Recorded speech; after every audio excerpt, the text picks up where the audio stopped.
Hey everyone, thanks for watching. It's the March 19th pull list with 604 Comics. That is me. Got 11 books this week, so let's get it started and quickly take a look and see what I got. We have, starting off with my DC books, Suicide Squad issue 29.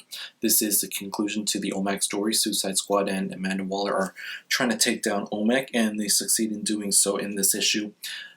This one was a little bit choppy in terms of how the story was narrated, so I didn't like it that much, but this is, like I said, the 29th issue, and number 30 is going to be the series finale, so looking forward to that, and looking forward to it wrapping up naturally instead of me having to drop this series. Otherwise, I probably would really shortly. Next up is Batwoman issue 29, Under the Spell of Nocturna. Don't exactly know who Nocturna is. I believe Nocturna might be the villain that shows up at the end of the issue, but this one continues the story with Batwoman doing battle with Wolf Spider. Wolf Spider is still running around Gotham trying to steal all the paintings.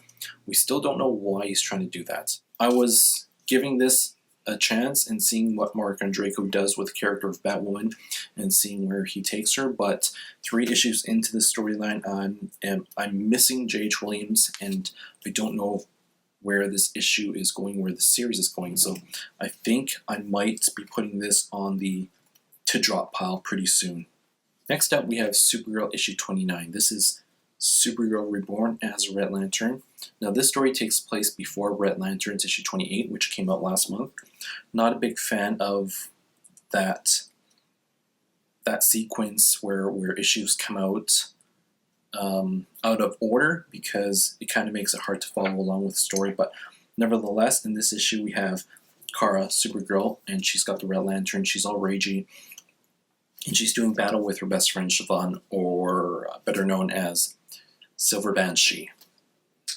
Kara's all ragey because she wants revenge for the destruction of her home Krypton, and then Silver Banshee tells her that Earth didn't do it, and then Supergirl flies off into space and supposedly tries to get revenge some other way, and that's where the story continues in Red Lantern issue 28. I like the issue a bit. There's a new dimension to Supergirl with the red ring and the rage, so I'm hoping that's something that sticks around for a bit, because that adds a little bit of a different dimension to the character, and I'm looking forward to seeing where the story goes.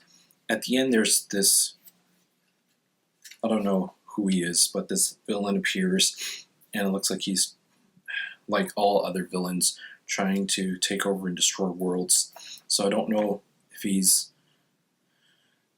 in the Red Lantern history or what, but I'm guessing issue 30 will tell us a little bit more about that guy. Like the issue, but just don't like the whole sequence where issues are all over the place. Next, we have Batman Beyond Universe issue number 8. In the first half of the story, the Justice League are fighting Brainiac, and Wonder Woman comes back, and they eventually defeat Brainiac, but Superman's not too fond of Wonder Woman coming back, and he accuses her of defeating Brainiac in order for her to take over the world. So that leaves us on a cliffhanger. The second half of the story is just a wrap up for the Batman Beyond, where Bruce Wayne and Terry McGinnis are battling Man-Bat. And then it follows up with a really short story. I guess this would be a single issue from Comixology that came out as a standalone, and it's just the relationship between Dick Grayson and Barbara Gordon. So, like I said, always enjoy this series. It's not in continuity, and it's got its own spin with the whole Beyond universe going on.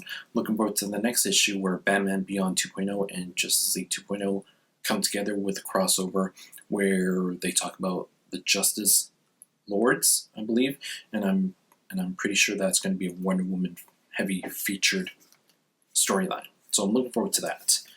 And finally, we have Harley Quinn issue number 4. I love this series. We have a different artist, Stefan Rue. He's the one that did the art on the variant cover for issue number 0, I believe. And I like his art in this issue. It's pretty good. What happens? Harley Quinn does a lot in this issue. She does her therapy job. She puts in a kidnapping. She takes down a hitman, and she runs over the opposing roller derby team of girls. So she's a busy girl. Amanda Conner and Jimmy Palmiotti doing a good job with the writing here. Nothing too serious. I like this issue. I love this series, and it's Harley Quinn, so you guys know that I'm always going to be there for it. So those were my DC books, and next we're going to see what we have for Marvel, starting off with X-Men issue number 12, written by Brian Wood, art by Chris Anka. Chris Anka did some art on Uncanny X-Force a little while back. Didn't really like his art there. I don't really like his art here. He's got this weird thing that he does with the faces. Let's see if that can come across on the video, but I just wasn't feeling the art, and that might have affected the way I felt about the story, but I felt the story wasn't that great as well. I felt that this is the conclusion to that battle between the X-Men and the Sisterhood of Evil Mutants, and I felt that it should have been more explosive, a little bit bigger, but it felt like the Sisterhood was taken down pretty easily. So I was expecting a little bit more for the conclusion for the storyline. And also recent issues have included this little short backup story that deals with some of the other students from the Jean Grey School. I'm not a fan of that. I feel that we could have done away with that. I had high expectations for X-Men, and it started off pretty good, but now I'm just not feeling this series anymore, which is sad because I love the X-Men, I love all the female mutants, but I'm going to check out the next issue, issue 13. That is the start of a new story arc, which features Jubilee, and I'm going to see where that goes. But if that one isn't good enough, I might consider dropping this. Next up, we have Superior Foes of Spider-Man, issue number 10. Last issue came out last week, and we have a new issue this week. It's not a weekly series, it's just been delayed a bit. But in this issue, we have guest writer, what's his name? James Asmus, who did The End Times of Bram and Ben. End Times of Bram and Ben was an awesome mini-series. I recommend you guys go check it out and find that. I think that just came out in trade. But he's filling in on Superior Foes for Nick Spencer. This issue was really just a standalone issue. It doesn't really have too much to do with the current storyline that's going on by Nick Spencer. What we have is we have Beetle, Overdrive, and Speed Demon. They're sitting in a bar and they're talking about their greatest takedowns of heroes. And Hercules is featured quite a bit in this. It keeps that fun tone of Superior Foes, and it's got some neat jokes and funny bits. And overall, I thought it was a pretty good fill-in issue by James Asmus. Next up, we have Thor God of Thunder, issue number 20. Feels like it's been a while since the last issue of Thor came out. Couldn't quite remember what happened. But in this issue, we've got old Thor here, and he's going up against Galactus, who's finally come to devour Earth, and Thor is there to protect the Earth from being devoured by this Earth Eater here.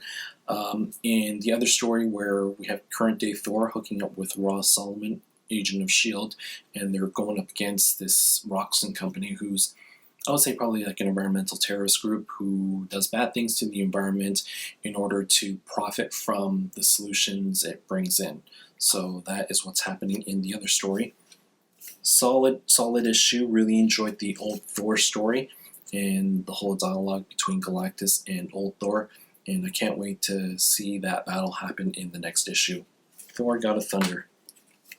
And the last Marvel book I picked up this week is Ms. Marvel, issue number 2. At the end of the first issue, Kamala gets her powers. She was, I guess, overtaken by the Terrigen Mist, and she wakes up and she's turned into this blonde Ms. Marvel superhero. And that's where we continue with this issue. Kamala isn't sure if it's real or not, but she eventually realizes that, yes, this is her. She's got superpowers.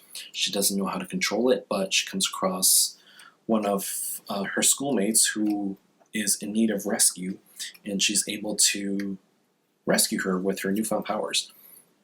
I'm not sure how I feel about this issue.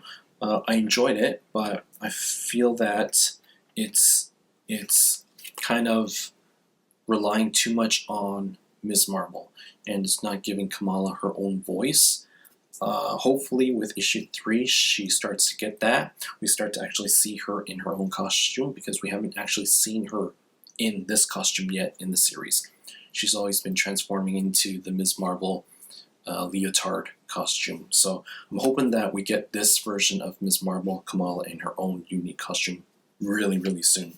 But Ms. Marvel, it's still a really good read. I really enjoyed this issue. And finally, to wrap it up, I've got 2 image titles, starting off with Lazarus issue number 7 by Greg Rucka. Lazarus is one of those series that's got a lot of development to it, a lot of things happening, a lot of depth to it, but if you're a reader and you pay attention to what's going on and you invest yourself into the series, then I think you're heavily rewarded with what you get out of it. In this issue, we have Forever, and she's interrogating one of the captives that was trying to steal from, or actually did steal from, her family in the last issue. We also follow along with a group of wastes that are making their way towards the lift, and along the way they encounter some bad guys and they lose some members. So Lazarus, I really enjoy this series. I think Greg Rucka does a really good job with this. This is more of a long, slow burn, sort of like East of West, and like I said, invest in this issue, in this series, and you'll be rewarded heavily. And if you didn't notice, in the last issue and in this issue, it looks like we have an advert on the back. If you really pay attention, these aren't real adverts. These are, well, I guess they're adverts, but they're adverts in the Lazarus world. So I thought that was a pretty nice touch. And finally, to wrap up this huge week of comics, we have Sex Criminals issue number 5 by Matt Fraction and Chip Zdarsky.